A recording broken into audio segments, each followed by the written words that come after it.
Oi gente, tudo bem? Aqui é o Patrick, estamos falando do canal Foco Sotero Paulistano. Hoje quero, antes de tudo, esclarecer alguns assuntos que ficaram pendentes do vídeo anterior. Em primeiro lugar, eu recebi opiniões dizendo que eu não estava sendo imparcial. E eu queria deixar claro que esse canal tem um cunho de uma ideologia de direita conservadora. Então não neguei em momento nenhum, e no primeiro vídeo eu falo isso, que realmente eu sou de direita conservadora. Ok? Tenho esse posicionamento, mas jamais trarei inverdades para vocês. O intuito desse canal é debatermos sobre política e também deixar aberto as opiniões contrárias também, sem problema nenhum. Podemos debater, podemos conversar, fazer lives, e esse é o intuito do canal. Passando disso daí, também ainda tem a questão do Sérgio Moro. No vídeo passado eu comentei que se as conversas entre Carla e Sérgio Moro fossem de cunho pessoal, ele estaria cometendo um crime, né? Mas eu deixei bem claro o seguinte: quando há uma conversa, se trata de entes públicos e que é de interesse público, né? Ou seja, entre o deputado e o ministro, então ela não teria o problema de ser publicizada, ok? E com relação a isso, a gente não sabe se é uma conversa pessoal ou não. E quem tem que procurar saber sobre isso é a Carla Zambelli, não a gente. Mas eu só quis dizer que realmente existe uma incoerência. Ele reclama da exposição da privacidade dele, mas expõe a privacidade de outra pessoa. Entendem? Essa foi a questão principal. Morreu isso daí. Agora vamos falar sobre a social-democracia, ok? O que acontece? A social-democracia é um regime que começou, um regime político que começou lá em meados de 1860 a 1870, no final do século XIX. Né? O que acontece? Existia o movimento, que Marx iniciou o movimento da revolução do proletário, né? Onde queriam se chegar ao poder através de uma revolução violenta, armada, dos proletários contra os burgueses, né? Contra o capitalismo. Só que eles viram que não teriam poder, porque se eles chegassem a fazer... existiam as teorias que se eles tomassem o poder, estatizassem tudo, e aí? Os donos capitais, o que queriam fazer? Né? E eles definiram que eles, para chegarem a esse consenso, eles deveriam ainda divulgar as ideias socialistas para angariarem apoio das pessoas, dos operários, para depois chegar nessa revolução. Né?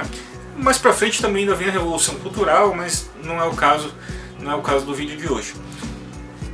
Chegando, eles percebendo, né, que não conseguiriam através da pressão, e também existia uma questão de um sistema político, de um governo atual, no qual eles tinham poder de polícia, né? Eles decidiram, dividiram-se em dois grupos, uns que achavam que não deveriam entrar no sistema político para tentar fazer a mudança de dentro, e outro grupo que achava que deveriam entrar na política e mudar o sistema por dentro. Acabou que o grupo, para entrar na política, ganhou um certo poder, e eles adentraram na política. Chegando lá, eles encontraram um entrave porque eles eram voltados apenas aos operários. Eles tinham a ideia de fortalecerem o proletariado, né, e através dele alcançarem as mudanças. Só que eles não tinham apoio, eles não conseguiam nunca a maioria, porque os operários chegavam em torno de 20%, há um estudo que fala de 30%, né, nunca passou de 34%. E não conseguiam a maioria e não conseguiam aprovar. E eles perceberam que eles deveriam abrir mão de algumas coisas, né? Por exemplo, o caráter de lutar contra o capital, contra os burgueses, economicamente. Eles perceberam que eles teriam que buscar as melhorias sociais, mas para isso eles deveriam abrir mão do sistema econômico. Okay? E aí nasceu a social-democracia. Resumindo, né? Nasceu a social-democracia aí.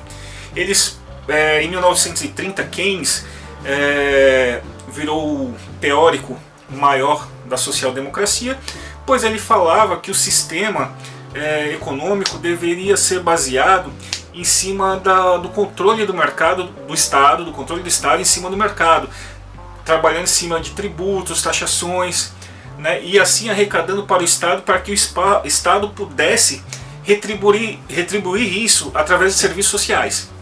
Essa foi a teoria de Keynes, né? Que é muito adotada nas escolas de administração hoje. Na maioria das vezes você só aprende Keynes, mas existem outros teóricos, né, Hayek, né, que valem a pena serem estudados, né? Mas é isso, ele definiu que as empresas deveriam ser taxadas.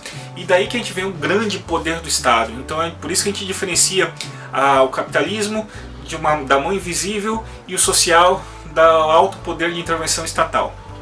Ele não leva em consideração nesse caso que quando você sufoca o empresário, né, ou quando você sufoca o dono do capital com altas taxas, o que ele vai fazer? Ele vai deixar de investir nesse Estado e vai investir num Estado no qual ele tenha menos encargos, né? O problema disso é que o socialista entende que o maior sócio de uma empresa, do empresário, tem que ser o próprio Estado, né? Então muitas vezes o Estado ganha mais do que o empresário.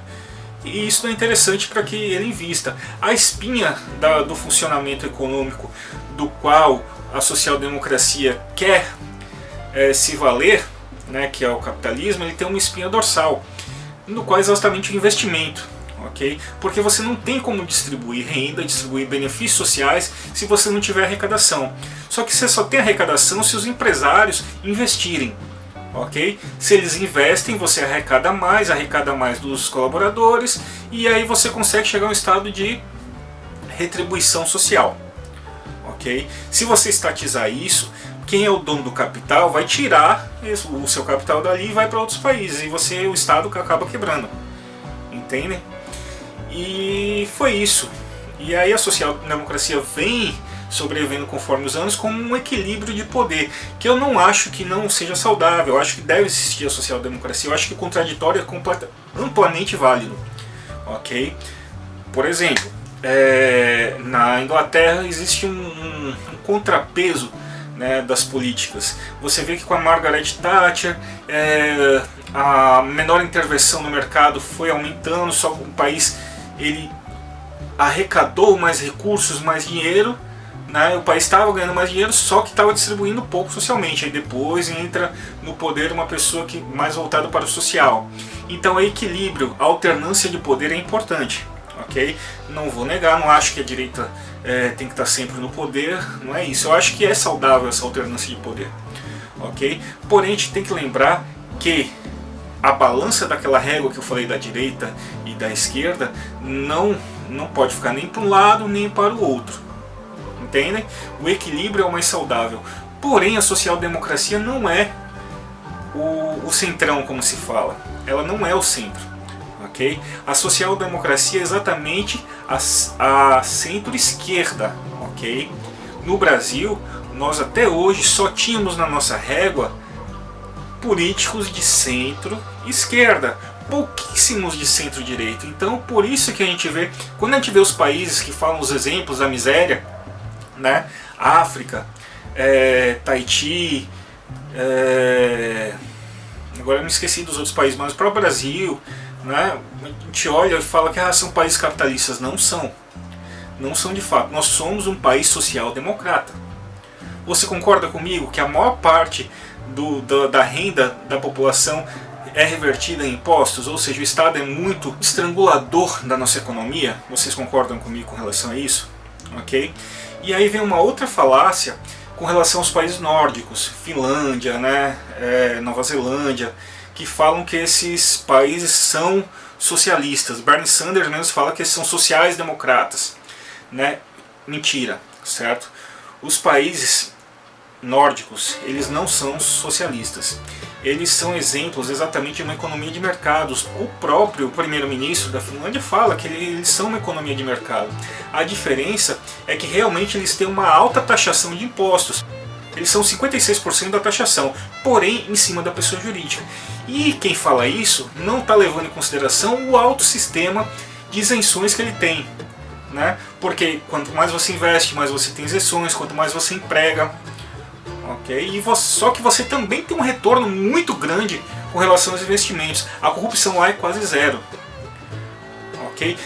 A burocracia para você fazer investimentos no setor privado é mínima. Você para abrir uma empresa lá é muito mais fácil. Os incentivos que você tem ao livre comércio são enormes. compreendem, eles não interferem na economia. Eles têm alta taxação de impostos. Então assim, você utilizar os países nórdicos como exemplo de social-democracia é desleal, certo? A própria Finlândia não gosta de ser colocado como socialista. Então, gente, vejam qual é o melhor regime. O capitalismo em si é um sistema divino? Não, não é. Tem suas falhas? Tem. Certo? Por quê? Porque se você também der muita liberdade para as empresas geralmente elas tendem a formar cartéis, monopólios, né?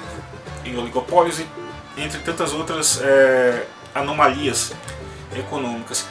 Porém, você pode montar o sistema regulatório contra isso, não de taxação das empresas. Compreendem? O sistema jurídico forte, o Estado não é para ser ausente. O Estado é para ser forte, porém mínimo. Essa é a diferença, ok? Da direita. Se existe uma social-democracia para o lado do centro-esquerda, então existe um capitalismo democrático, né? Do lado da direita, digamos assim. Então me digam o que vocês acham. Vocês acham que o Brasil é uma social-democracia ou é um capitalismo? Deixe seus comentários embaixo, um grande abraço, viu? Muito obrigado pela atenção. Um beijo no coração, deixem seu like, se inscrevam e ativem o sininho. Até logo. Fui!